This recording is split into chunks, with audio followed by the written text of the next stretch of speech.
వృత్తాంతాల గ్రంథము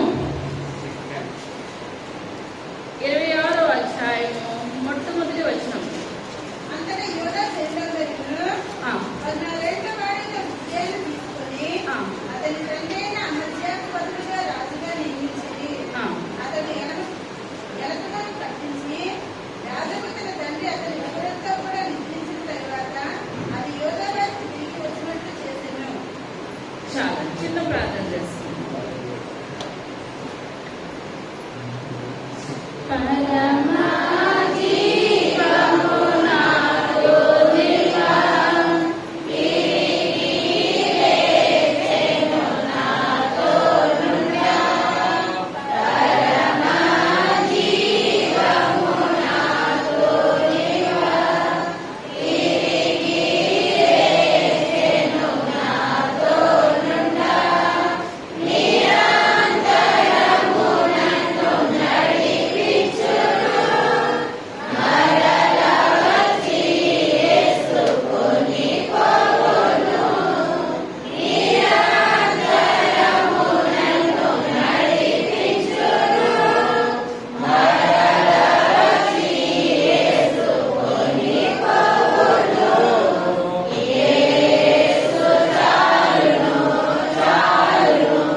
శ్రేష్టమైన నామాన్ని బట్టి ప్రభావ లెక్కలేని వందనాలు స్తోత్రాలు స్థుతులు చెల్లించుకుంటున్నాను తండ్రి.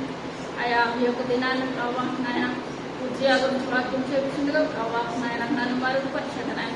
మీ యొక్క పరిశుద్ధ ఆత్మశక్తిని చెప్పగలిగే శక్తిని నాకు దయచేయండి నాయన. వినగలిగే శక్తిని బిడ్డలందరికీ దయచేయండి తండ్రి. అయా వాక్యం మా హృదయంలో నాయన నీరు కట్టి ఫలించి అభివృద్ధి చెందే గొప్ప వాక్యాన్ని దయచేయండి నాయన. అయా వాక్యం మీద వాళ్ళ విశ్వాసం కలగాలి ప్రభావ. మా అందరిలో గొప్ప విశ్వాసాన్ని దయచేయండి అయ్యా నాయన. మాకు మరణ పర్యంతరము ప్రభావం మీ యొక్క సన్నిధిలో మీ యొక్క మాటల్లో ఆయన మీ యొక్క ప్రార్థనలో మేము వాడబడగల గొప్ప కృపను దంచేతను దయచేయమని త్వరగా రాబోచిన ఏ సైన్ అప్పటి పెట్టుకుంటున్నాము తండ్రి.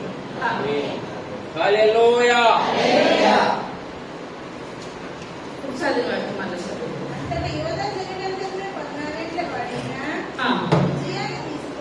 ఉజ్జియాను తీసుకొని చాలండి. ఉజ్జియా వయసు ఎంతండి? 16 సంవత్సరాలు. 16 సంవత్సరాలకే ఇప్పుడు ఏమైపోయాడు? రాజు అయిపోయాడు. 16 సంవత్సరాలు అనగా బహుశా ఏం చదువుతారంటే ఇంటర్ ఫస్ట్ ఇయర్ చదువుతారు. ఇప్పుడు ఇంటర్ ఫస్ట్ ఇయర్ లో ఇప్పుడు ఇంటర్లో కూడా వాళ్ళకి సరైన జ్ఞానం ఏమాత్రం కూడా ఉండదు. ఏది చెప్తే అదే నమ్మేస్తారు. ఎందువల్ల సరైన నిర్ణయం తీసుకునే వయసు వాళ్ళది ఎంత మాత్రం కూడా కాదు. కానీ దేవుడు మనకు జ్ఞానం ఇచ్చినట్లయితే ఏ స్థితిలో అయినా మనల్ని వాడుకుంటాడు. అర్థమవుతుందంటారా? ఏ స్థితిలో అయినా వాడుకుంటాడు. కానీ ఇప్పుడు ఇతను ఎన్ని సంవత్సరాలకు రాజు అయ్యాడు? 16 సంవత్సరాలకి రాజు అయిపోయాడు. ఎన్ని సంవత్సరాలు ఇతను రాజుగా జీవించాడండి? 52 సంవత్సరాలు. 16 సంవత్సరాలకు రాజు అయిన వ్యక్తి ఎన్ని సంవత్సరాలు ఉన్నాడు సింహాసనం మీద? 52 సంవత్సరాలు. ఇప్పుడు మొట్టమొదటి రాజు సౌలు ఎన్ని సంవత్సరాలు పరిపాలన చేస్తాడు? 40 సంవత్సరాలు. తర్వాత దావీదు 40. తర్వాత సొలొమోను మహారాజు 40. ఇప్పుడు ఇతను అందరికన్నా ఎక్కువ చేస్తున్నాడా? అందరికన్నా ఎక్కువ చేస్తాడు. అందరికన్నా చిన్న వయసులో ఇతను రాజు అయ్యాడు. రాజు అయ్యాడు అని అనగా అప్పుడు మన శక్తి కాదు, మన బలం కాదు, కేవలము దేవుని యొక్క శక్తే. ఇప్పుడు దావీదు చనిపోయిన తర్వాత సింహాసనం ఎవరెక్కారండి? సొలొమోను మహారాజు ఎక్కాడు. సొలొమోను మహారాజు ఎక్కినప్పుడు సొలొమోను మహారాజు ధైర్యం ఏమాత్రం కూడా సరిపోలేదు. ధైర్యం సరిపోలేనప్పుడు దేవుని సన్నిధిలో ప్రార్థన చేస్తున్నాడు. దేవుడు అంటున్నాడు, సొలొమోనా నీకేం కావాలి అని దేవుడు అడిగినప్పుడు ఇతను అంటున్నాడు ఏమని? అయ్యా ఇంతమందిని నేను పరిపాలించాలి. ఎందువల్లంటే అప్పుడు రాజ్యం ఏమాత్రం కూడా విభజించబడలేదు. దాని నుంచి బెయేర్షెబా వరకు కూడా సొలొమోనే పరిపాలన చేస్తున్నాడు. సొలొమోను పరిపాలన చేసినప్పుడు ఆయన 12 ఆ యొక్క గోత్రాలు నేను పరిపాలన చేయాలి. నాకు ఏమాత్రం కూడా నేను బాగాలేను అయ్యా, నాకు జ్ఞానము కొదువుగా ఉంది, నాకు జ్ఞానాన్ని దయచేయమన్నప్పుడు దేవుడు ఏం చేస్తాడు? జ్ఞానంతో పాటు ఆస్తిని ఐశ్వర్యాన్ని దయచేశాడు. దయచేసినప్పుడు ఇప్పుడు ఇవ్వడానికి దేవుని చేతిలో ప్రతిదీ ఉందంటారా? ప్రతిదీ ఉంది. కానీ అది ఇచ్చినప్పుడు మనం ఏం చేయాలి? సరైన స్థితిలో మనం సద్వినియోగం చేసుకోవాలి. ఇప్పుడు జ్ఞానం కావాలన్నప్పుడు జ్ఞానంతో ఆస్తిని ఇచ్చాడు, సొలొమోనుకి ఐశ్వర్యాన్ని ఇచ్చాడు. ఇదంతా ఇచ్చినప్పుడు అతని దేని మీద తన దృష్టి ఉంచాలి? రాజ్యం మీద. నాయన నాకు అడిగిన దానికన్నా మీరు ఎక్కువ ఇచ్చారు కనుక నేను సరైన పరిపాలన చేసే కృపను నాకు దయచేయండి అని అనుకోవాలి. కానీ ఇప్పుడు ఆ జ్ఞానం పెరిగి కొద్ది, ఆస్తి పెరిగి కొద్ది తన మైండ్ అంతా ఎక్కడికి వెళ్ళిపోయింది? పెళ్లిళ్ళు 300 మంది భార్యలు, 700 మంది ఉపపత్నులు. ఒకరికి ఇల్లు కట్టేస్తే మిగిలిన అందరికి ఇల్లు కట్టాలి. ఒకరికి వెండి పళ్ళు బంగారం పళ్ళం చేయితే వేరే వాళ్ళకి కూడా ఇదే దృష్టి ఉంచాడు. కానీ దేవుడి మీద ఏమాత్రం కూడా దృష్టి ఉంచలేదు. ఇప్పుడు మనకు దేవుడు డబ్బులు పొదువుగా ఉన్నాయి.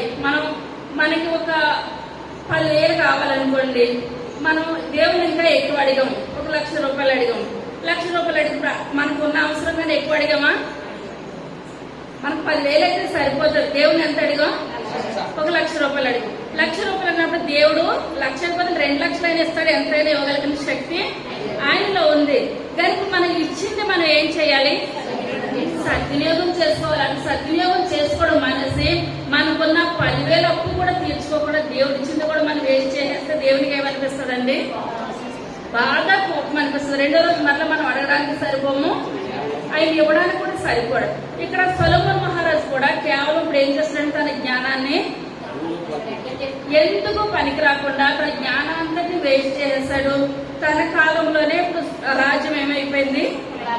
2గా విభజించబడిపోయింది అనమాట. అప్పటి వరకు కూడా కలిసి వస్తున్న రాజ్యాలన్నీ కూడా డివైడ్ అయిపోయినాయి. ఎందువల్లంటే దేవునికి దూరం అయిపోయాడు, ప్రార్థనా జీవితము తగ్గిపోయింది. ఇంకంతమంది వివాహాలు చేసుకున్న చివరికి అంటున్నాడు సొలొమోను, ఈ లోకంలో వ్యర్థము సమస్తము వ్యర్థమైపోయింది. లోకం అంతా అనుభవించేస్తాడు. ఆయన అనుభవించేసినప్పుడు ఏమంటున్నాడు? సమస్తము కూడా వ్యర్థమే, లోకంలో ఏది కూడా లేదు అంటున్నాడు. మనము కూడా దేవుని సన్నిధిలో మనం ఏ విధంగా ఉన్నాం? దేవుడు ఇచ్చిన సమయాన్ని మనం దేవునికి ఇస్తున్నామా? దేవుడు ఇచ్చిన తలాంతిని మనం దేవునికి వాడబడుతున్నామా? లేకపోతే మనం సొలొమోను మహారాజులాగా సమయాన్ని వృధా చేస్తున్నామా? ఎవరికి వారు మనం ఏం చేయాలండి? పరీక్ష చేసుకోవాలి. ప్రతి ఒక్కరికి సమయం ఉంటుంది. ఆ యొక్క సమయాన్ని మనం ఏం చేస్తామంటే ఎందుకు పనికి రాకుండా కాలం గడిపేస్తా ఉంటాం. బాబు అలా కాదు నాయన, నాకు ఆయుష్ ఇచ్చావు, ఆరోగ్యాన్ని ఇచ్చావు. మీరు ఇచ్చిన సమయం ఎవరి కొరకు ఉపయోగించాలి? మీ కొరకు ఉపయోగించే కృపను దయచేయమని ప్రార్థన చేయాలి. ఈ యొక్క ఉజ్జియా కూడా ప్రారంభం చాలా ఘనంగా ఉంది, చాలా మంచిగా ఉంది. దేవుని సన్నిధిలో బలంగా ప్రార్థన చేస్తున్నాడు, అంతకంతకు వాడబడుతున్నాడు. దాని చివరికి వచ్చేటికి ఏమైపోయిందండి? పడిపోయాడు అనమాట. ఎందుకు పనికి రాకుండా పడిపోయాడు. తర్వాత 2వ వచనం.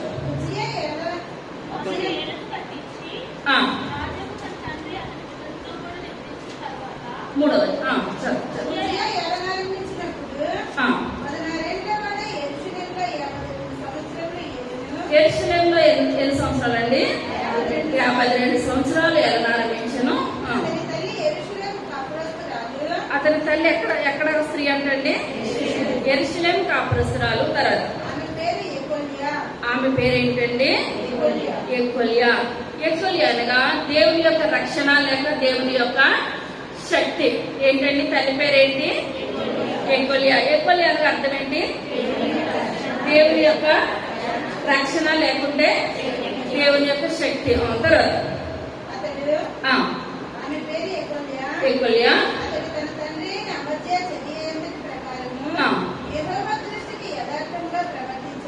చాలండి. ఇప్పుడు అమజ్య అనగా అర్థం ఏంటండి? దేవుని యొక్క బలము. ఇప్పుడు ఏంటండి?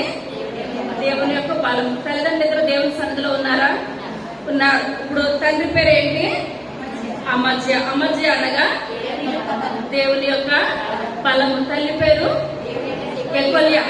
అనగా దేవుని యొక్క శక్తి లేక దేవుని యొక్క బలము. ఇప్పుడు ఈ భార్యాభర్తలు ఇద్దరు కూడా ఎలా ఉన్నారు? దేవుని సన్నిధిలో బలంగా ఉన్నారు, శక్తివంతంగా వాడబడుతున్నారు. ఈ వాడబడుతున్న వాళ్ళు ఇప్పుడు ఎవరు పుట్టారు? ఉజ్జియా పుట్టాడు. ఉజ్జియా అనగా యెహోవా నా బలము. ఇప్పుడు ఏంటంటే ఎవరిని చూసి గర్వపడుతున్నారు? ఎవరిని చూసి బలపడుతున్నారు?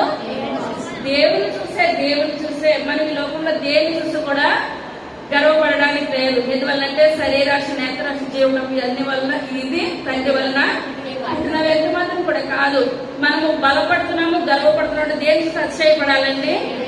దేవుని బట్టి అతిశయపడాలి. నేను దేవుని సన్నిధిలో రోజుకి ఇన్ని గంటలు నేను ప్రార్థన చేస్తున్నాను, దేవుడితో నాకు మంచి సంబంధం ఉన్నది అని మనం ఏం చేయాలండి? ఆనందించాలి, సంతోషించాలి. బుజ్జి అనగా ఏంటండి?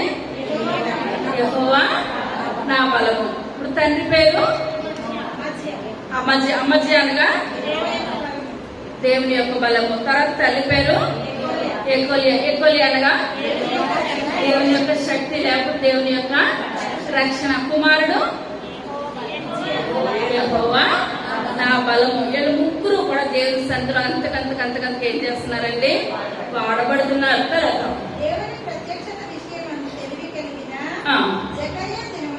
జకర్యా దినములలో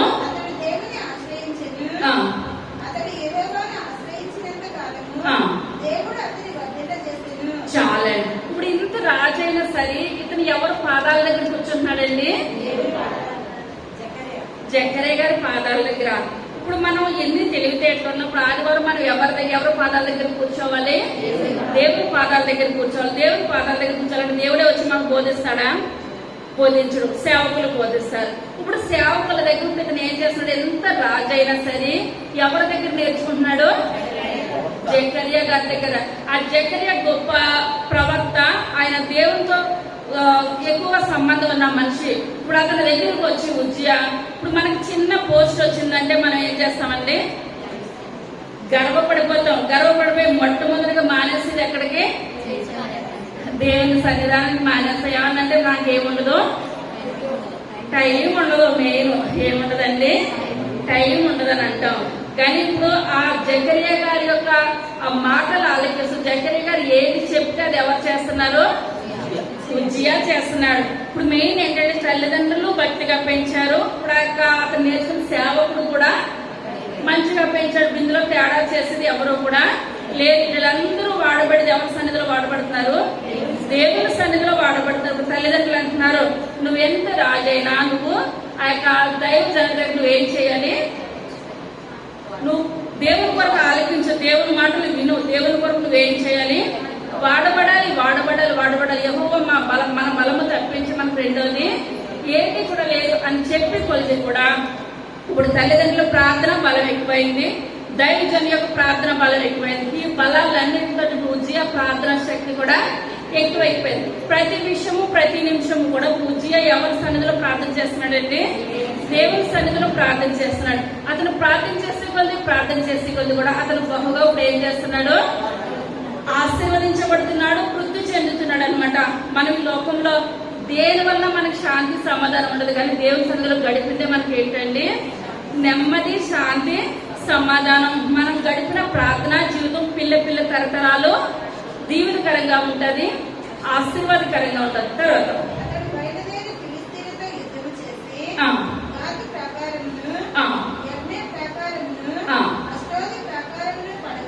పడగొట్టి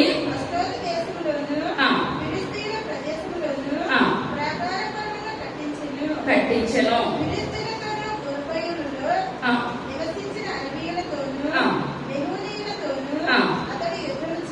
యుద్ధము చేయగా చాలా. ఇప్పుడు ఎవరితో యుద్ధానికి వెళ్ళినప్పుడు 52 సంవత్సరాలు మరణం లేకుండా ఇతను గెలుచుకుంటూ వస్తున్నాడంటే ఇప్పుడు దేవుడు ఏం చేస్తున్నాడండి? సహాయం చేస్తున్నాడు. ఇప్పుడు దావీదు మహారాజు కూడా ఏ దేశం మీద కానీ యుద్ధానికి వెళ్ళాలంటే, ప్రభా నేను వాళ్ళ మీద యుద్ధానికి వెళ్తున్నా, నేను గెలుస్తానా గెలవనా, మీ యొక్క చిత్తాన్ని నాకు చూపించండి ప్రార్థన పూర్వకంగా వెళ్ళేవాడు. ఏ యుద్ధంలో కూడా దావీదు ఏం చేయలేదండి? ఓడిపోలేదు, విజయంతో గృహానికి వచ్చేవాడు. ఇప్పుడు ఇతను కూడా ఎక్కడ యుద్ధానికి వెళ్ళినా సరే దేవుని చిత్త ప్రకారం వెళ్తున్నాడు కనుక ఇప్పుడు ఇతను ఏం చేస్తున్నాడు? ప్రతి విషయంలో కూడా గెలుచుకుంటూ ఇంటికి వస్తున్నాడు అనమాట. వస్తున్నాడు అనగా తల్లిదండ్రుల ప్రార్థన ఉన్నది, సేవకుల యొక్క ప్రార్థన ఉన్నది. ఇప్పుడు మనం దేవుని దయ కావాలి, మనుషుల దయ కావాలి. ఇప్పుడు మనం ప్రతి ఒక్కరు దేవుడు కూడా ఈ లోకంలో ఉన్నప్పుడు ఎవరి దయ కావాలనుకున్నాడండి? ఆయన దేవుని దయ కావాలి, మనుషుల దయ కావాలి. రాయబడిన దేవుని దయ్యతను యేసు, మనుషుల దయ్యతను వారి దిల్లు చుండరు. దేవునికి మనుషుల దయ వచ్చినప్పుడు మనకి ఎవరు కావాలండి? మనుషుల దయ కావాలి. ప్రతి ఒక్క దయ కూడా మనకి కావాలి. ఇక్కడ చూస్తున్నట్లయితే ఇప్పుడు దైవ సేవకుని దయ ఉన్నది, దేవుని దయ ఉన్నది, తల్లిదండ్రులు దయ ఉన్నది. ఈ దయతో ఎక్కడ యుద్ధానికి వెళ్ళినా సరే ఇతను గొప్ప విజయంతో గృహానికి వస్తున్నాడు. తర్వాత పండించు వారైది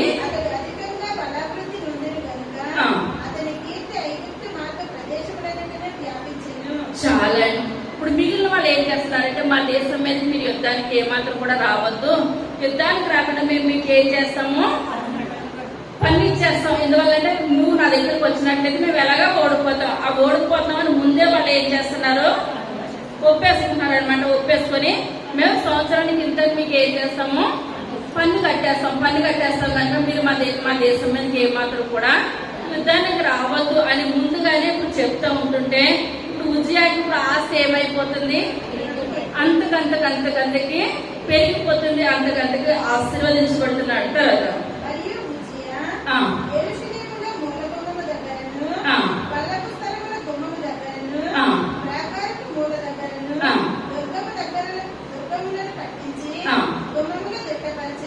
చాలా. ఇప్పుడు గుమ్మాల ఇతను ఏం చేస్తున్నాడండి, దిట్టపరుస్తున్నాడు అనగా ప్రార్థనలో ఇతను ఎలాగుంటున్నాడో బహు బలంగా వాడబడుతున్నాడు. కీర్తన గ్రంథము 131:1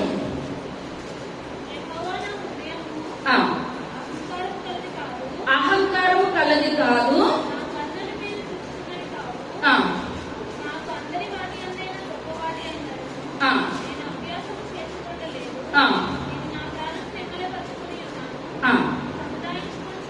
సముదాయించుకుంటున్నాను.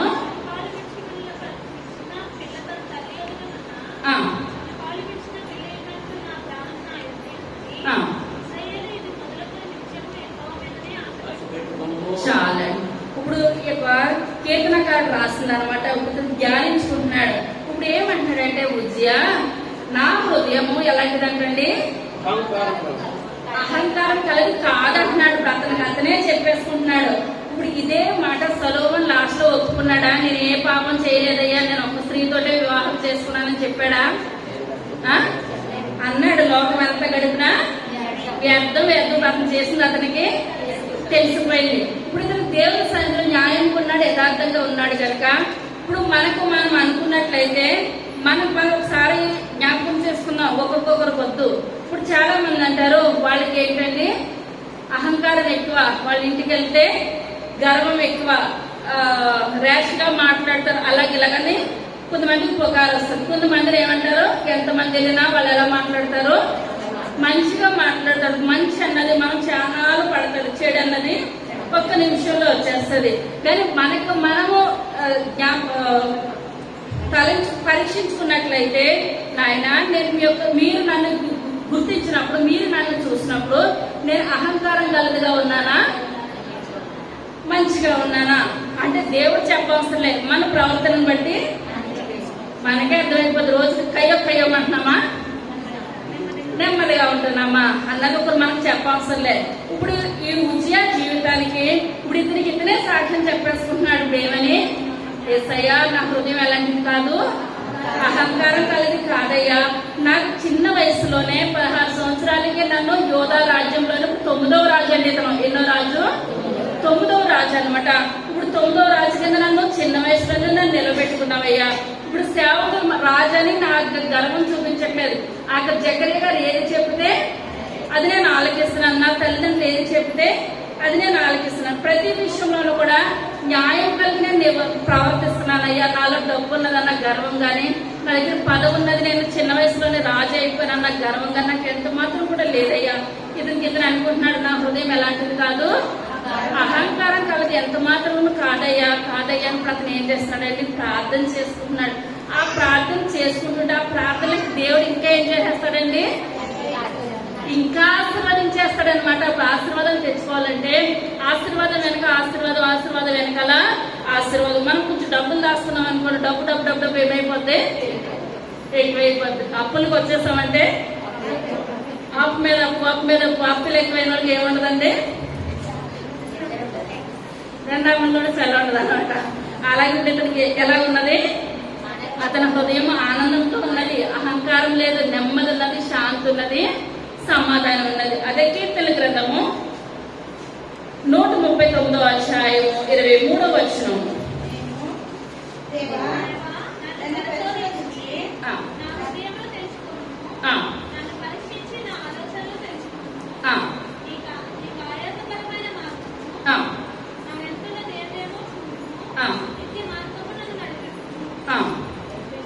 చాలు. ఇప్పుడు ఇక్కడ ఏంటంటే ఇతను అంటున్నాడు దేవని ఆ కీర్తన జ్ఞాపకం చేసుకొని, ఒకవేళ నాయన నాకు ఇంత ఆశ ఇచ్చావు కదయ్యా, ఇంత పదవి ఇచ్చావు కదా నాయన, నీకు ఆయాసకరమైన జీవితము నా ఎందున్నదేమో, ఒకవేళ నేను సరిగ్గా పరిపాలన నేను చేయట్లేదేమో, నీకు అణువుగా నేను జీవించట్లేదేమో, అటువంటి స్థితి ఉంటే నన్ను ఏం చేయాలి, సరిచేయండి ప్రభా, నీకు నీకు మీరు బాధపడే విధంగా నేను ఏం చేయకూడదు, ఏమాత్రం కూడా నేను ప్రవర్తించకూడదు అయ్యా, మీకు ఆయాసకరమైన జీవితం నా ఎందుంటే తీసివేయండి అయ్యా, తొలగించండి అని అయితే ఇప్పుడు ఏం చేస్తున్నాడండి, ప్రార్థన చేస్తున్నాడు. దావీదు ఎన్నిసార్లు ప్రార్థన చేస్తాడని చెప్పాను, 7 సార్లు స్తుతించేవాడు, 3 సార్లు ప్రార్థన. ఇప్పుడు ఇతను కూడా ఎవరు మార్గంలో నడుస్తున్నాడు, దావీదు మహారాజు మార్గంలో. నాకు మీకు ఆయాసకరమైన జీవితము, ఇప్పుడు మన మార్గం దేవునికి ఆయాసకరంగా ఉందనుకోండి, మన ప్రవర్తన మార్చుకోవద్దా, మార్చుకోవాలి. దేవునికి ఇష్టంగా మనం ఏం చేయాలి, జీవించాలి. దేవునికి ఇష్టంగా జీవించలేని జీవితం జీవించినా ఒకటే, జీవించకపోయినా ఒకటే. కనుక ఇతను అంటున్నాడు, నీకు ఆయాసకరమైన మార్గం నా ఎందున్నదేమో తీసివేయండి ప్రభా, నేను మంచి పరిపాలించాలి, నేను మంచిగా జీవించాలి. ఇటు మీ దయ కావాలి, తల్లిదండ్రుల దయ కావాలి, సేవకుల యొక్క దయ కూడా కావాలి. ఇక దయ అన్నింటితో నేను ఏం చేయాలి, దీవించబడాలి, ఆశీర్వదించబడాలని ఉజ్జియా ప్రార్థన చేస్తున్నాడు అనమాట. తర్వాత వాళ్ళ దినవృత్తాంతాలకు వచ్చారు.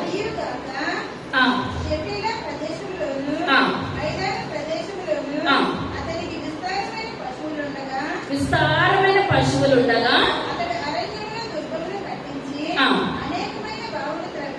ద్రవించెను,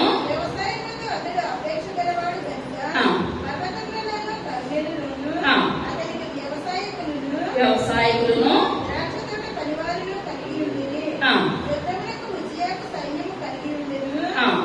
చాలా. ఇప్పుడు ఇతనికి ఏమి ఇష్టం అంటే వ్యవసాయం ఇష్టం అంటే దేవుని ప్రార్థన చేస్తున్నాడు. ఏమని, యేసయ్యా నేను ఇంత రాజు అయినప్పటికీ కూడా నాకు వ్యవసాయం అంటే, కొంతమందికి మొక్కలంటే చాలా ఇష్టం, ఎంత పని ఉన్నా సరే వాటిని ఏం చేస్తారు, మొక్కల్ని ఇష్టంగా పెంచుతారు అనమాట.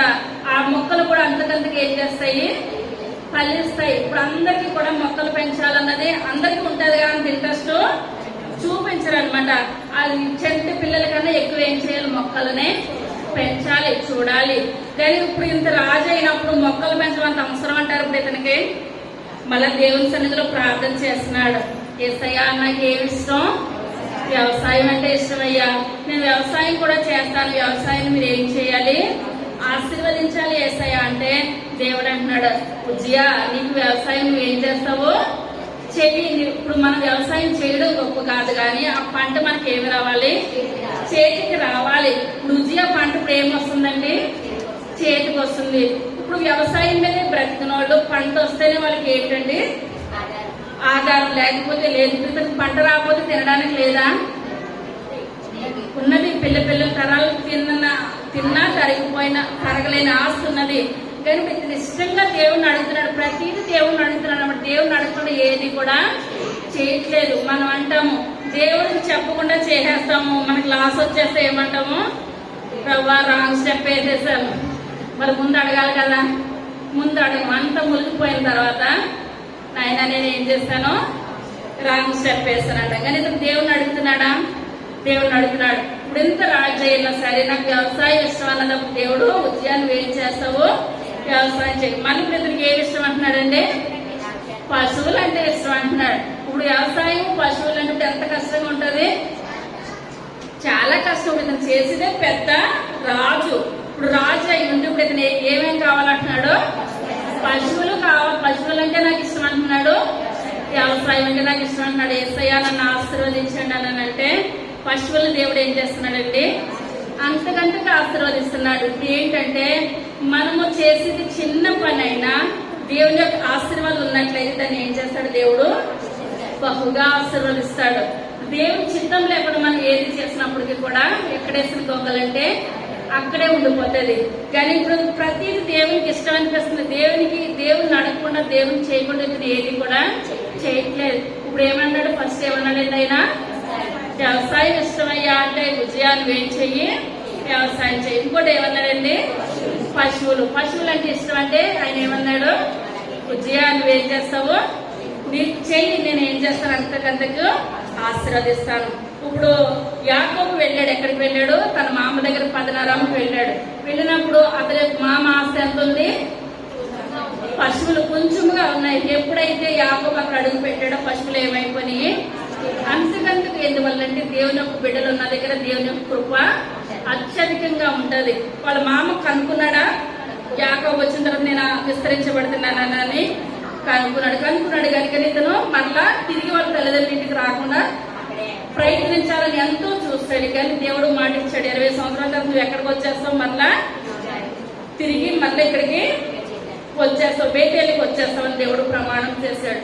ఎందువలనంటే దేవుని చిత్తానుసారంగా మనం వెళ్ళినట్లయితే మనకి ఏ ఒక్క ఇరుకు గాని ఇబ్బంది గాని దేవుడు ఏది కూడా మనకు కలిగి చేయడు.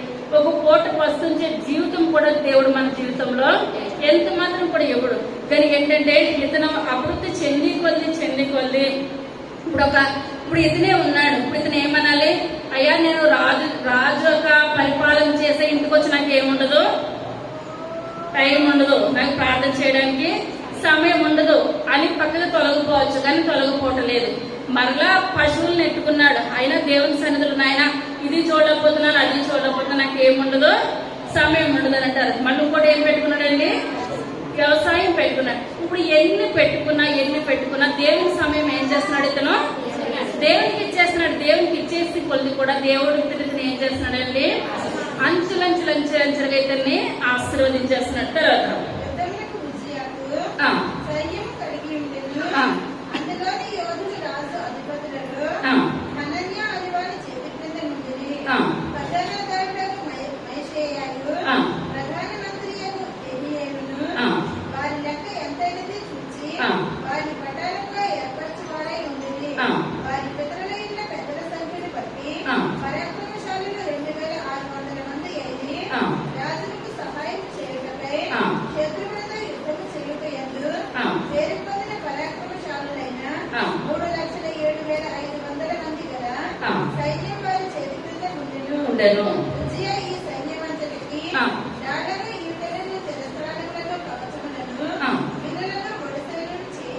చేయించను.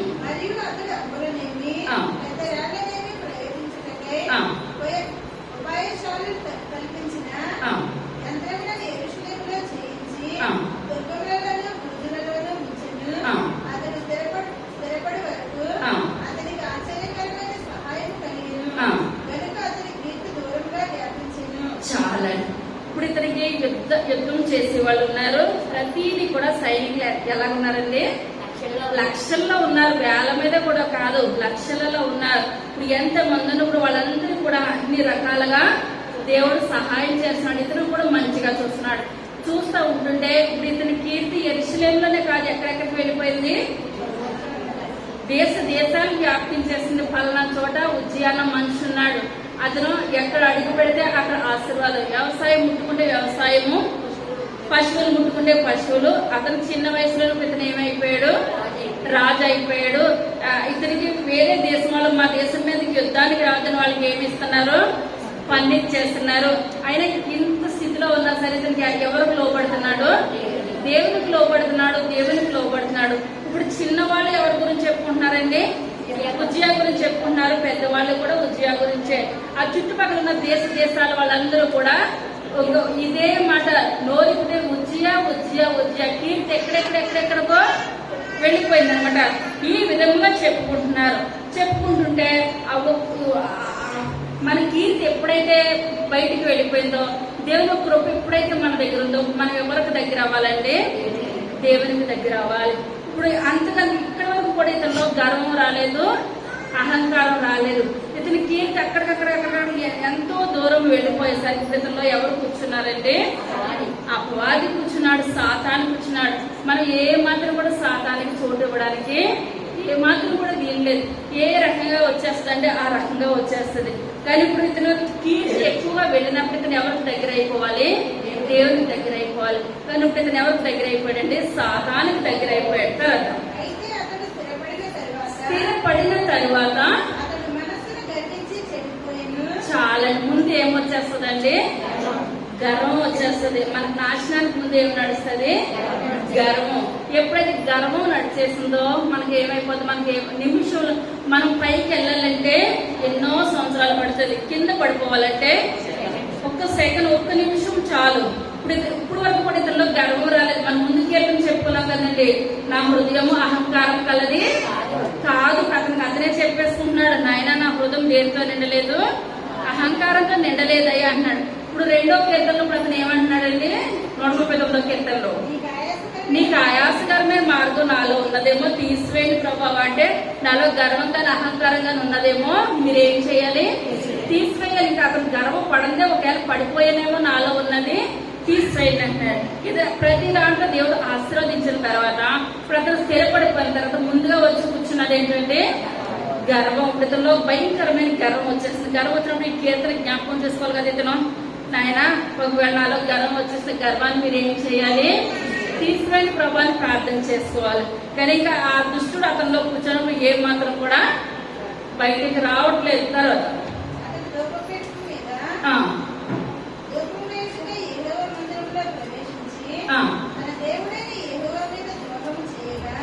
ఏడ్చేల గ్రంథము 28వ అధ్యాయము 17వ వచనం,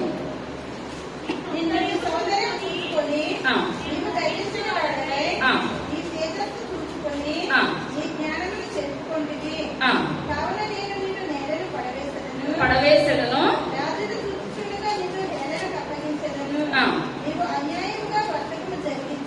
చాలా. ఇప్పుడు ఇక్కడ ఏహెజ్కేలు గారు మాట్లాడుతున్నారు, దేవుడు ఏహెజ్కేలుతో మాట్లాడుతున్నాడు. ఇప్పుడు ఎవరండి? ఇప్పుడు ఇతను సాతాను అనమాట. సాతాను ఇప్పుడు ఏం కలిగింది? గర్వం కలిగింది, అహంకారం కలిగింది. ఇప్పుడు దేవుని దగ్గర ఇప్పుడు మొట్టమొదటి యొక్క ప్రధాన దూత ఎవరండి? లూసిఫర్. ఇప్పుడు ఆ యొక్క లూసిఫర్ ప్రతి విషయంలోనూ కూడా దేవుడి తర్వాత స్థానం లూసిఫర్ అనమాట. కానీ ఒక రోజు దేవుడు ఆ పక్కకు వెళ్ళినప్పుడు లూసిఫర్ అనుకుంటుందంట, ఏ సైన్ కిందకు పడేస్తే మొదటి స్థానం ఎవరికి వచ్చేస్తుంది? నాకే వచ్చేస్తుంది అనుకుంటున్నాను లూసిఫర్. ఎప్పుడైతే అనుకుందో దేవుడు ఇప్పుడు ఏం చేస్తాడంటే సాతాన్ని కింద పడేస్తాడు. కింద పడేసి 2 చేతులు 2 కాళ్ళు విరిసేసి కింద పడేస్తాడు. కింద పడేసినప్పుడు సాతాన్ని పొట్టతో ఏం చేస్తుంది?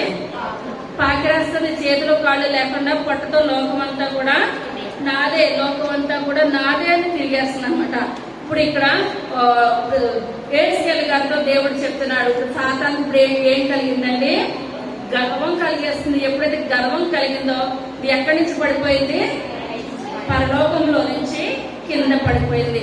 మనకేంటంటే ఏ విషయంలోనూ కూడా దేన్ని చూసి కూడా మనం గర్వపడద్దు. ఈ లోకంలో మనం ఎంత సంపాదించుకున్నా పట్టుకెళ్ళింది ఏది కూడా లేదు. ఆ సరైన వస్త్రం వేస్తే వేస్తారు, లేకపోతే లేదు. అది కూడా వ్యర్థమే. వ్యర్థం వ్యర్థం వ్యర్థం. ఇప్పుడు ఇతను అన్ని వివాహాలు చేసుకున్నాక సొలొమోను అన్నాడు, ప్రతిదీ కూడా సూర్యోదయం జరిగిన ప్రతిదీ కూడా వ్యర్థమే. ఇప్పుడు అనుకున్నాడు, అయ్యో నా వయసు అంతా కూడా వ్యర్థంగా గడుపుకున్నాను, దేవుని సన్నిధి నేను ఎలా ఉన్నాను? దూరంగా ఉన్నాను. అయ్యో నన్ను క్షమించండి. మళ్ళీ దేవుడు ఆయుష్ ఇస్తాడా? ఇప్పుడు అప్పటికి పెద్దవాడు అయిపోయాడు, మళ్ళీ ఆయుష్ ఏమైనా ఉందంటారా? ఏ మాత్రం కూడా లేదు. ఇదే అనుకూల సమయము, ఇదే రక్షణ దినం. ఈ యొక్క పునరుద్ధానాన్ని ఈ యొక్క సన్నిధిలో మనం ఈ వారం రాకపోతే మళ్ళీ మనకు వస్తుందంటారా? మన జీవితంలో రాదు. మనకు రోజు రోజుకు ఒక్కొక్క రోజు ముందుకు వెళ్తాం తప్పించి ఒక రోజు వెనక్కి వచ్చే విధానము ఎంత మాత్రం కూడా లేదు. మన సమయం ఉండగానే మన సమయం ఎవరికి ఇవ్వాలి? దేవునికి ఇవ్వాలి. దేవునికి దగ్గరగా జీవించాలి. ఇప్పుడు సాతాను దేవునికి దగ్గరగా ఉండి సాతాను ఎవరికి దగ్గర అయిపోయిందండి? లోకానికి దగ్గర అయిపోయింది. పరలోకం నుంచి కిందకి పడిపోయింది. ఆ రెక్కలతో ఉండేది పరిశుద్ధులు పరిశుద్ధులు పరిశుద్ధులు అని. అటువంటి రెక్కలతో ఉన్న ఆ యొక్క లూసిఫర్ 2 చేతులు 2 కాళ్ళు తీసేసి కింద పడిపోయింది. ఇప్పుడు ఇతను కూడా అప్పుడు కూడా దేవుని సన్నిధిలో ఉన్న అతనికి ఇప్పుడు ఏం కలిగిందంటే గర్వం గర్వం గర్వం గర్వం నాశనానికి చూచిన తర్వాత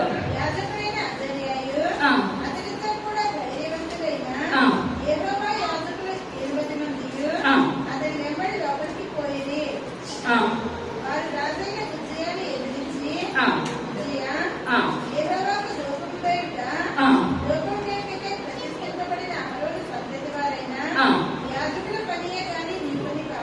చాలండి. ఇప్పుడు ఇతను అప్పుడు వరకు కూడా ఎవరి దగ్గర కూర్చొని నేర్చుకుంటున్నాడండి? జకర్యా గారి దగ్గర కూర్చొని నేర్చుకున్నాడు. తల్లిదండ్రులు నేర్పారు. తల్లి ఎవరు? తల్లి పేరు యొకల్య, తండ్రి అమజ్య యొకల్య. ఇద్దరు కూడా అయ్యా మనం పరిపాలన చేయాలి, అంతవరకే తప్పించి యాజకుల స్థానము యాజకులదే. నువ్వు ఎప్పుడు కూడా యాజకులు అవ్వడానికి వీల్లేదు. అది ఇప్పుడు ఎవరు వస్తుంది? అహరోను సంతతి వారికి వస్తుంది, లేవి వంశస్థులకు వస్తుంది తప్పించి మనది ఏమాత్రం కూడా యాజకుల పని కాదు. ఇప్పుడు దావీదు ఉన్నప్పుడు యాజకుల పని యాజకులు చేస్తారా? దావీదు చేస్తాడా? యాజకుల పని యాజకులు చెయ్యాలి, రాజు పని రాజు చెయ్యాలి, అంతవరకే. కానీ ఇప్పుడు ఇతను ఎప్పుడైతే గర్వం వచ్చేస్తుందో అప్పుడు వరకు కూడా జకర్యా గారు పాదాల దగ్గర నేర్చుకున్నంతసేపు కూడా ఇతనికి ఏమున్నది? భయం ఉన్నది, భక్తి ఉన్నది. ఆ భయం భక్తి మనకి ఎప్పుడైతే ఉన్నదో మనకి ఏముంటదండి? ఆశీర్వాదం ఉంటది. చాలా మందికి భయం ఉంటది. ఏం భయం అంటే, అయ్యో దేవుని సన్నిధిలో ఈ రోజు వేస్ట్ గా గడిపేస్తాను, నేను దేవునికి ఈ రోజు ప్రార్థన చేయలేదు అన్నది ఏంటండి? భయం. భయం ఉంటది కానీ ఏముండదు? భక్తి ఉండదు. ఏముండదు?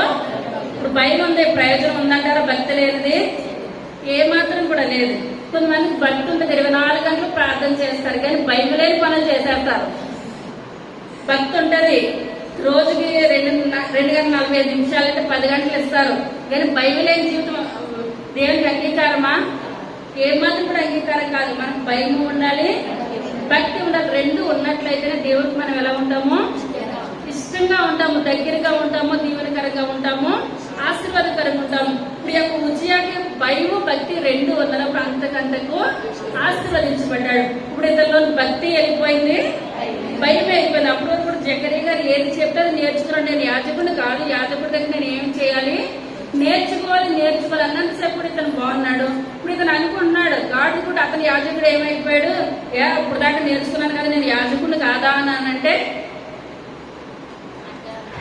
ఏ మాత్రం కూడా కరెక్ట్ అయిన విషయము ఎంత మాత్రం కూడా కాదు. కానీ ఇప్పుడు ఏమంటాడు? యాజకులు అందరూ ఉన్నారు, యాజకులు అందరూ చూస్తుండగా ఇప్పుడు ఇతను ఎక్కడికి వెళ్ళిపోయాడండి? పరిశుద్ధ స్థలానికి వెళ్ళిపోయాడు. పరిశుద్ధ స్థలానికి వెళ్ళిపోయి ఇప్పుడు నేనే యాజకత్వం చేస్తానంటున్నాడు. ఏమన్నా కరెక్ట్ అంటారా? కరెక్ట్ ఎంత మాత్రం కూడా కాదు. యోహాను సువార్త 13వ అధ్యాయము మొట్టమొదటి వచనం.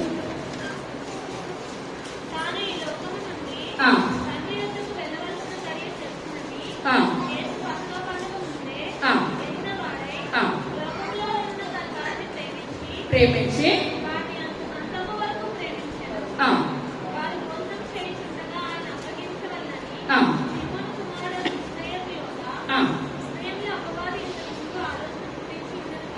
కనుక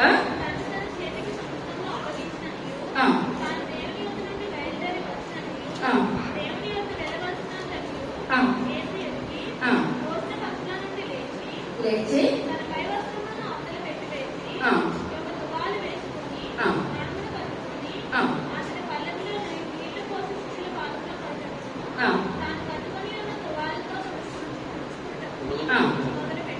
చాలా ఇప్పుడు ఏసై తగ్గించుకున్నారంటారా?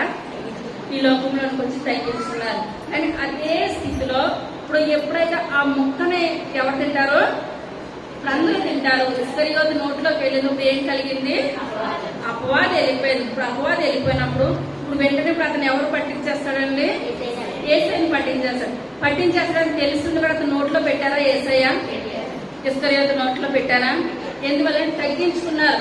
ఆయన పరలోకం నుంచి లోకంలోకి వచ్చారు. ప్రతిదీ కూడా తండ్రి చెప్పింది నెరవేర్చారు. ఇప్పుడు అక్కడ కీర్తన గ్రంథంలో ఉంటుంది, అటువంటి మనుషుడు పుట్టకుండని ఎడల మేలు, ఇస్కరియోతు యోధ పుట్టకపోతే మేలు. ఇప్పుడు అతను ప్రతి సంవత్సరాలు తక్కువ, నరకంలో పిల్ల తరాలు జీవించేది ఎక్కువ. అందుకనే ముందుగానే రాయబడింది అతను పుట్టకుండని ఎడల మేలు కాదు. ఇప్పుడు అతను ఏం చేస్తాడండి?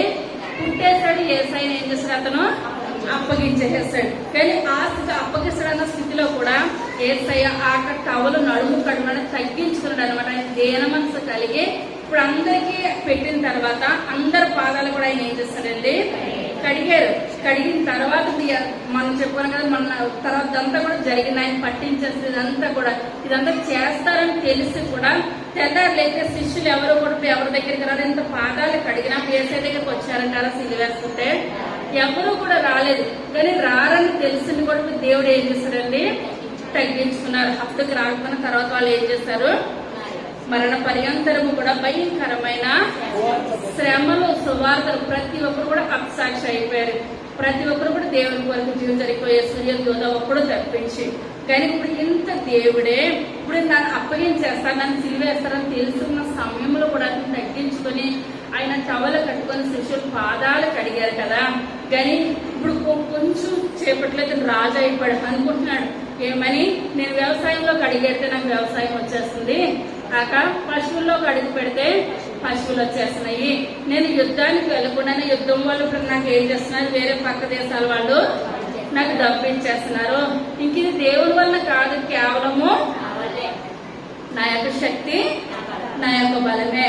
ఇప్పుడు మనం కొత్త నిబంధనలో ఉంటుంది. ఇప్పుడు ఒక రాజు, ఇప్పుడు అతను ఏమంటాడు, ధనవంతుడు తినుము తాగుము చూపించుము, నా పిల్ల తరతరాలు తరగిన ఆస్తి నా దగ్గర ఉంది, కొట్లలో ఎన్నో సంవత్సరాలకి తిన్నా మిగిలిన యొక్క ధాన్యము నాకు ఉన్నది అని అనుకుంటే దేవుడు ఏమంటున్నాడు, ఎర్రివాడా ఈ రాత్రికే నీ ప్రాణం పోతుంది, ఆ ధాన్యం అంతా ఏమైనా తింటావా చేస్తావా?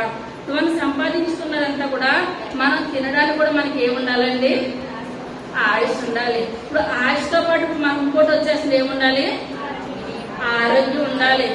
నిన్న మా అక్క వచ్చింది కదా అని అయ్యి వండుతూ ఉంటుంటే అక్క అంటుంది, డాక్టర్ గారు చెప్పారు నాకు 60 గ్రాముల అన్నమేనంటండి, అంతకు మించి తినకూడదు, షుగర్ వచ్చేసింది. ఎందువల్లంటే మనకు దేవుడు అన్ని ఇచ్చినా కూడా తినడానికి ఏమి ఇవ్వాలి, ఆరోగ్యం ఇవ్వాలి.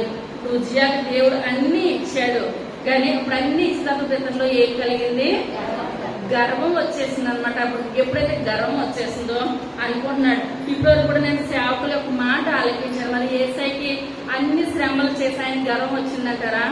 ఏ మాత్రం కూడా రాలేదు. మనకి పతనానికి తెచ్చేసేది మొట్టమొదటిగా మనకి గర్వం ఒకటే. ఎప్పుడైతే గర్వం వచ్చేస్తుందో మనము లూసిఫర్లా పైనుంచి కిందకి దుబ్బునే పడిపోతాం. ఇప్పుడు ఏదైనా యాజకుల పని కూడా నేనే చేస్తానని ఆ యొక్క దొప్పేటం పట్టుకొని అక్కడ బలి ఇచ్చేయడానికి ఇప్పుడు ఎక్కడికి వెళ్ళిపోతున్నాడండి, ఆయన పరిశుద్ధ మందిరంలోకి వెళ్ళిపోతుంటే అప్పటి వరకు కూడా యాజకులు ఏం చేస్తారంటే, అయ్యో ఇప్పుడు ఎక్కడికి వెళ్ళకూడదు, పరిశుద్ధ స్థలానికి వెళ్ళకూడదు కదా అప్పుడు దాకా గౌరవిస్తున్నారు. ఇప్పుడు ఎప్పుడైతే గౌరవాన్ని కాదనుకొని అతను ఎక్కువ చేస్తున్నాడు, ఇప్పుడు యాజకులు ఇప్పుడు ఏం కలిగిందండి, కోపం వచ్చేస్తుంది అనమాట. మొదటి పేతురు రాసిన పత్రిక 5వ అధ్యాయము 5వ వచనం.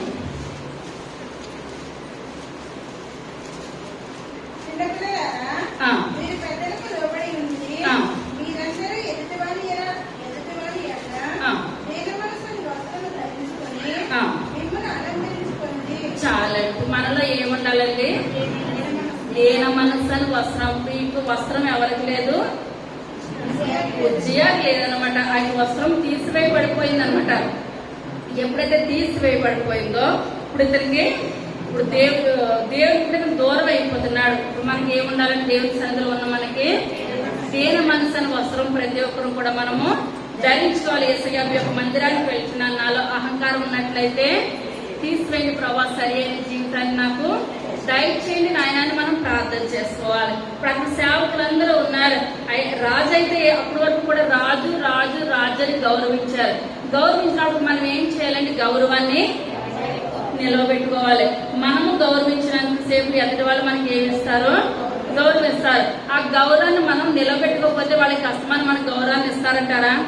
ఏమాత్రం కూడా ఎవరు. అప్పటి వరకు కూడా యాజకులందరూ కూడా ఉజ్జయాన్ని రాజుగారు అన్నారు. ఎందువల్లంటే అతను మంచిగా ఉన్నంతసేపు కూడా వీళ్ళ కూడా ఏం చేస్తారు, గౌరవించారు. ఎప్పుడైతే అతను దేవుని మీదే తిరగబడిపోయి దేవుని యొక్క మందిరంలోని ఇదంతా కూడా నా శక్తి నా బలం నేను ఏం చేసినా కూడా సరిపోద్దని అనుకున్నాడు. యాజకులకు ఇక్కడ కోపం వచ్చేస్తుంది అనమాట. తర్వాత ఎదిరించి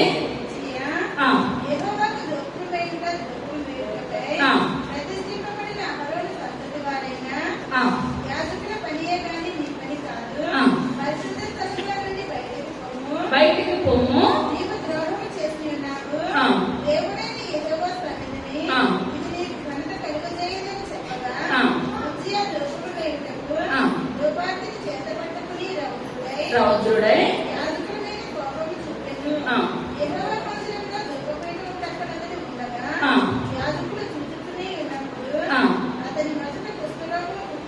చాలండి. ఇప్పుడు ఇతను ముందు యాజకులు చెప్తున్నారు, అయ్యా ఉజ్జియా మీకు ఇది ఏమాత్రం కూడా కరెక్ట్ అయిన పని కాదు.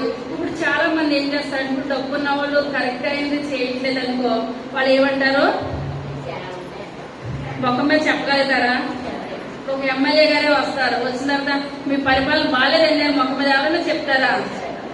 అతను మంచి పనులు చేయకపోయినా ఏమంటారు, అయ్యో మీ పరిపాలన ఎంత అంతా కాదు, మనకేమి చేయకపోయినా ప్రజలకు ఏమి చేయకపోయినా, ఎందువల్లంటే మనం ఎక్స్ట్రా మాట్లాడితే వాళ్ళ ముందు మనం ఎందుకు కూడా పనికిరాము కనుక మనసులో ఒకటి పెట్టుకొని పైకి ఒకటి మాట్లాడతాం, ఇంత కాదండి అంత కాదండి డామ్ డూమ్ డకారం అంటాం. కానీ ఇక్కడ యాజకులు అలా చెప్తున్నారా? అప్పటి వరకు కూడా రాజుగారు అన్న వాళ్ళు ఉజ్జియా ఇది మీకు సరైన పని కాదు, ఇది యాజకుల పని తప్పించి మీ పని ఎంత మాత్రం కూడా కానే కాదు. మరి మీరు చేసినా ఏం కాదండి, మీరు ఎందులో అడుగు పెడితే అందులో ఆశీర్వాదం వచ్చేస్తుంది, మీరు ఇది కూడా చేసండి ఇక్కడ కూడా మీకు ఆశీర్వాదం వచ్చేస్తుందని యాజకులు చెప్తున్నారా? చెప్పట్లేదు. మీరు వ్యవసాయం చేయండి, పశువులు పెంచండి, ఎన్నైనా చేసుకోండి, దేవుని అడుగుతున్నారు మీరు చేసుకుంటున్నారు, ఏదైనా చేసుకోండి. కానీ యాజకత్వము మీ పని ఎంత మాత్రం కూడా కానే కాదు అని అంటుంటే ఇప్పుడు ఇతను అనుకుంటున్నాడు యాజకత్వం కూడా నా పని. కొన్ని రోజులు పోతే నేనే దేవుడు అనే స్థితికి ఎవరు వచ్చేస్తున్నారండి? ఉజ్జియా వచ్చేస్తున్నాడు అనమాట. అంత అహంకారం అంత గర్వం అతనిలో వచ్చేసింది. వీళ్ళు చెప్పుతున్నా సరే వినట్లేదు. వినకుండా లోనికి ఎప్పుడైతే అడుగు పెట్టేసి ఆ యొక్క ధూపం వేసేటానికి సిద్ధపడుతున్నాడో ఇప్పుడు మనము కూడా ముందుగా మన హృదయాన్ని కడుక్కోవాలి. దేవుని సన్నిధిలో ప్రార్థన చేయాలంటే నాయన నాకు తెలుసు కానీ తెలవదు కానీ ఏదైనా తప్పు చేసిన నన్ను క్షమించండి నాయన. మనలో పశ్చాత్తాపం వచ్చి కన్నీరు కార్చిన తర్వాత ఇప్పుడు దేవునికి మనకి అడ్డు కూడా వెళుతుంది. ఎప్పుడైతే అడ్డు కూడా తొలగిందో మన ప్రార్థన ఎక్కడికి వెళ్ళిపోతుందండి? దేవుడి సన్నిధానం కరెక్ట్ గా వెళ్ళిపోతుంది. దేవుడు మనం చేసిన తప్పులన్నీ మనకు చూపిస్తున్నప్పుడు ఏం కాదు నాయన నన్ను దీవించండి, ఏం కాదు అంటే వెళ్తుందంటారా ప్రార్థన? ఏం మాత్రం కూడా వెళ్ళదు. ముందు మనకు మనం ఏం చేసుకోవాలి? సరి చేసుకోవాలి. యాకోబు ప్రేమంటాడంటే అర్థంలో మనం ముఖాన్ని ఎలా సరి చేసుకుంటామో వాక్యం ద్వారా మనకి ప్రవర్తనను సరి చేసుకున్నప్పుడే మనం చేసిన ప్రార్థన ఎక్కడికి వెళ్తుంది? పరలోకంలో సరాసరి దూపంలాగా వెళ్ళిపోతుంది. కానీ ఇతను ప్రవర్తన సరి లేకుండా అతనిలో గర్వం వచ్చేసి ఏ పని అయితే చేయకూడదో ఆ పని చేయడానికి ఇతను దూపం వేసేస్తాడు. దూపం వేసేస్తుంటే దేవుడు ఇప్పుడు మనం ఒక మామూలుగా ఇప్పుడు ఇద్దరు ఏదైనా మాట అనుకుంటున్నారు అనుకోండి, ఒకరు ఒకటంటే ఇంకొకటి అంటారు, అలాగలా గొడవలు పెద్దగా అయిపోతూ ఉంటాయి. కానీ దేవుడు మనం ఒకటంటే 10 అనడైనా కార్యాలు చేసేస్తాడు. అర్థమవుతుందంటారా? పూజ ఎంత గర్వంగా వెళ్ళిపోయాడు, సేవకులు మీ పని కాదయ్యా అని అన్నారు. కానీ నిండు మాటలు మాట్లాడే దేవుడు సాతాను నిమిషంలో ఆయన ఏం చేస్తాడని కిందకి పడేసేసాడు, చేతులు కాళ్ళు విరిసేసి కింద పడేసేస్తాడు. పూజ్యానికి దేవుడు ఎప్పుడైతే ఇంత గర్వం పడుతుంది, సేవకులు మాట కూడా వినప్పుడు. అప్పటి వరకు సేవకులు అంటే తెలుసా? ఎవరి దగ్గర నేర్చుకున్నాడు ఇతను? జకరియా గారి దగ్గర నేర్చుకున్నాడు. తల్లిదండ్రులు మంచి చెప్పారా? మంచి చెప్పారు. ఇప్పుడు తెలవనోడు ఏదో చేస్తున్నాడంటే మనం అనుకో, తెలుస్తున్న వాళ్ళే ఈ రకంగా చేస్తున్నారు అని అంటే ఏమాత్రం కూడా కరెక్ట్ అయిన పని కాదు. ఇప్పుడు 10th క్లాస్ మార్కులు వచ్చినాయి అనుకోండి, 35 మార్కులు కూడా రాలేని వాళ్ళు ఉంటారు. రాలేని వాళ్ళు ఉన్నప్పుడు 34 వచ్చిన వాళ్ళు అంటాము, అయ్యో 1 మార్కు తెచ్చుకుంటే పాస్ అయిపోతావు కదా అనుకుంటాం. ఇప్పుడు 100 వచ్చినప్పుడు 99 వచ్చినాయి అనుకోండి, ఏమంటాం? 99 వచ్చినాయి కదా గుర్తుంటుందా? ఒకటే ఎక్కడికి ఇచ్చో ఏమైంది ఒకటే. ఎందువల్లంటే వాళ్ళకి టాలెంట్ని బట్టి మాట్లాడతాం. ఇప్పుడు 34 వచ్చినప్పుడు అయ్యో ఒకటి తెచ్చుకుంటే అక్కడ తృప్తి. ఎందువల్లంటే వాళ్ళ యొక్క జ్ఞానము అంతవరకే ఉన్నది కనుక ఒకటి తెచ్చుకుంటే నువ్వు గట్టెక్కేస్తావు అంటాము, సంతోషిస్తాము, మాట అయిపోద్ది. కానీ 100 వచ్చినప్పుడు 99 వస్తే 1 మార్కు దగ్గర కూడా బాధపడతాం. కానీ ఇక్కడికి అన్ని తెలుసు, సేవకులు అంటే తెలుసు, తల్లిదండ్రులు అంటే తెలుసు, దేవుడు అంటే తెలుసు, అన్ని తెలుసు. సేవకులు లోపడాలని కూడా తెలుసున్న అతను తప్పు చేసేస్తున్న సేవకులు గర్తించినా కూడా వినట్లేదు. ఇప్పుడు ఆ యొక్క నీతి మంత్రులు గర్తించట ఆశీర్వాదకరము, దీవెనకరము. ఎందువల్ల నీతి మంత్రులు గర్తించినప్పుడు మనం ఏం చేయాలంటే మనము లోపడాలి. ఎప్పుడైతే మనం లోపడ్డామో దేవునికి ఒక మెట్టు మనము దగ్గర అవుతాం. ఎవరైనా మనల్ని ఒక మాట అన్నారంటే ముఖం మీదకి వచ్చి అయ్యో నేను తప్పు చేశాను కనుక నన్ను ఒక మాట అంటారంటే మనం ఏం చేయాలి? సరిపెట్టుకోవాలి. సరిపెట్టుకున్నట్లయితే మనం ఒక్కొక్క మెట్టు పైకి ఎక్కుతాం. కానీ ఇంతమంది సేవకులు చెప్పినా సరే ఏ మాట కూడా వినలేదు. కానీ దేవుడు మాటలు మాట్లాడతలేదు. చేతలతో నొసట మీద ఏం చేస్తాడండి? కుష్టి పెట్టేసేసాడు. ఎప్పుడైతే కుష్టి పెట్టేసేసాడు, కుష్టిరోళ్ళు ఎక్కడికి వెళ్ళిపోవాలి? ఊరు బయటికి వెళ్ళిపోవాలి. అప్పటి వరకు కూడా ఆ రాత్రి పడుకున్నప్పుడు కూడా నేను మరలా ఈ ఇంట్లోకి రాను అని అనుకునే ఉద్దేశం అతనికి లేదు. ఇంకా వయసులో ఉన్నాడు కదా. కానీ ఎప్పుడైతే బయటకు ఇక్కడ కుష్ఠరోగం వచ్చేసిందో అప్పుడు ఆ ఇంట్లో కాదు కదా, ఊరు వెలుపలికి ఇంకా ఎవరు ముట్టుకోరేం కదండి. అతనికి ఏ ఆలోచన కూడా లేదు. నాకు కుష్ఠ వచ్చేసి అప్పుడు అనుకున్నాడు అనమాట. ముందు ఏంటంటే దేవుడు ఒక వార్నింగ్ ఇస్తాడు. సేవకుల ద్వారా చెప్పినప్పుడు అతను ఏం చేయాలి? సేవకుల మాట వినాలా లేదా? ఇప్పుడు నాకు తెలవదని అనడానికి లేదు. సేవకులు ఇంతమంది చెప్తున్నారు, మీరు కరెక్ట్ కాదు, కరెక్ట్ కాదు, కరెక్ట్ కాదు. ఇప్పుడు ఇంతమంది కరెక్ట్ కాదని చెప్పినప్పుడు మనం అనుకోవాలి, అయ్యో అంతమంది కరెక్ట్ కాదంటున్నారు కదా, అది నాదే తప్పు అని నన్ను అనుకోవాలి. కానీ తప్పు అనుకోలేదు. దేవుడు ఎప్పుడైతే కుష్టి ఎట్టేస్తాడో ఇప్పుడు అనుకుంటున్నాడు నాదే తప్పు. ఇప్పుడు ఏమైనా ప్రయోజనం ఉందంటారా? ఎంత మాత్రం కూడా ప్రయోజనం లేదు. తర్వాత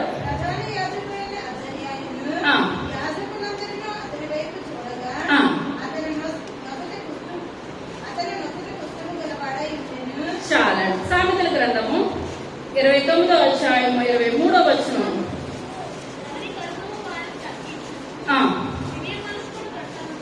వినయ మనస్సుకి ఎలా ఉంటదంటే ఘనత కలుగుతుంది. మనం ఎప్పుడైతే వినయంగా జీవిస్తామో మన ఘనత అంతకంతకు వరదలుతూ ఉంటుంది. ఇప్పుడు తాగేసి వచ్చి తిట్టుకొని ఏంటంటో చేస్తాడు అనుకోండి, అతనికి వినయంగా ఉంటాడా? అతనికి ఏమైనా ఘనత వస్తుందంటారా? ఏమాత్రం కూడా ఘనత రాదు. ఇప్పుడు వినయ మనస్సుకి ఏం కలుగుతుంది? ఘనత. ఇద్దరికి ఏమైనా ఘనత ఉందంటారా? ఏమాత్రం కూడా ఘనత లేదు. సామెతల గ్రంథము 8వ అధ్యాయము 13వ వచనం.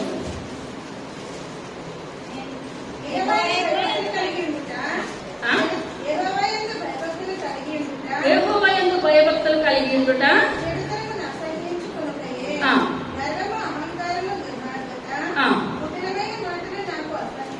చాలా. గర్వం గురించి సొలొమోను మహారాజు మాట్లాడుతున్నాడు అనమాట. గర్వం కలిగి మనం ఏం చేయొద్దు, ఏ మాత్రం నడుచుకోవాలి. సామెతల గ్రంథము 16వ అధ్యాయం 18వ వచనం. నాశనమునకు ముందు గర్వం నడుచును. చాలా అండి. ఇప్పుడు ఇతను పడిపోయాడంటారా? నాశనానికి ముందు ఏమి నడుస్తుంది? గర్వం నడుస్తుంది. పడిపోవడానికి ముందు ఏమి నడుస్తుందండి? అహంకారం నడుస్తుంది. మనకి ఎప్పుడైనా అహంకారము వచ్చిందంటే దానికి ఏంటంటే సూచన వెంటనే పడిపోతాము. మళ్ళీ అహంకారం రాలేనంతసేపు కూడా మంచిగానే ఉంటాము. ఎప్పుడైతే అహంకారం వచ్చిందో కింద పడిపోతాం. ఉద్యోగం ఇప్పుడు ఏమి వచ్చేసిందండి? అహంకారం వచ్చేసింది. ఎప్పుడైతే అహంకారం వచ్చిందో ఇప్పుడు అతను ఎక్కడికి వచ్చేస్తున్నాడు? ఊరి బయటికి వచ్చేస్తాడు అనమాట. మళ్ళీ వాక్యంలోకి వచ్చాడు. చూడగా ఉండను.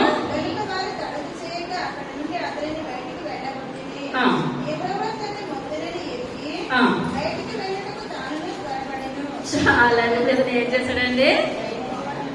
త్వరపడిపోయాడు. అదేదో ముందే త్వరపడొచ్చు కదా. అప్పుడు అనుకున్నాడు, యెహోవా ఏం చేశాడు? నన్ను ఒక మొత్తేశాడు. యాజకులు పట్టుకోవసరం లేదు, యాజకులు చెప్పవసరం లేదు. ఇప్పుడు ఎప్పుడైతే నొసట మీద వచ్చేసిన అందరూ చూసేటట్టు ఇప్పుడు అక్కడెక్కడ కూడా రాలేదు ఏమాత్రం కూడా. ఎప్పుడైతే నొసట మీద వచ్చేసిందో ఇప్పుడు యాజకులు చూస్తున్నారు. యాజకులు అంటారు, నీకు కుష్ఠరోగము వచ్చేసింది. ఇప్పుడు ఇతనికి తెలిసిపోయింది. నాకు ఎప్పుడైతే కుష్ఠరోగం వచ్చేసింది అనుకున్నాడో నువ్వు బయటికి రా అనుకోండి. ఇప్పుడు ఉజ్జియా ఏం చేస్తున్నాడండి? బయటకు వచ్చేస్తున్నాడు. ఎప్పుడైతే కుష్ఠరోగం వచ్చినప్పుడు అతనిలో ఇప్పుడు గర్వము దిగిపోయినప్పుడు ఏ మాత్రం కూడా ప్రయోజనం ఎంత మాత్రం కూడా లేదు. అంటారు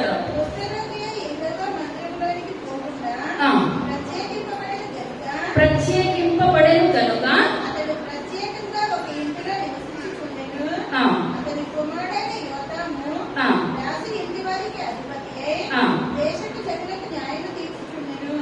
చాలా. ఇప్పుడు ఇతను ఎక్కడికి వచ్చేసాడండి? ఒక ఇంట్లోకి ప్రత్యేకంగా వచ్చేస్తాడు అనమాట. అప్పుడు వరకు కూడా కట్టించుకుని ఇంట్లో అతను ఉండడానికి ఉంటుందంటారా? ఏమాత్రం కూడా లేదు. ఏమాత్రం కూడా లేని స్థితిలో ఇప్పుడు మళ్ళీ నేను నా ఇంట్లోకి వెళ్తానని చెప్పడానికి రైట్స్ ఉన్నాయో ఇతనికి? ఏమాత్రం కూడా లేదు. ఆ వెలుపల ప్రత్యేకంగా ఒక ఇంట్లోనికి వచ్చేసాడు. తర్వాత కుమారుడును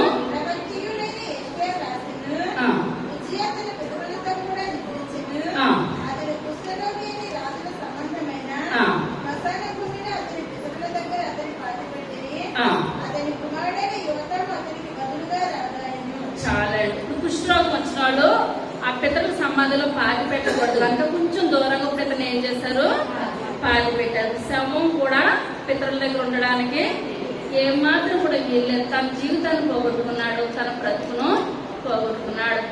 ఒకనొక దినంలో మనకి ఏమీ ఇవ్వలేదు, దేవుని దగ్గరగా జీవించాం. దేవుడు మనకు అన్ని కూడా దయచేసాడు, ఆయుష్ను దయచేసాడు, ఆరోగ్యాన్ని దయచేసాడు, తినడానికి దయచేసాడు.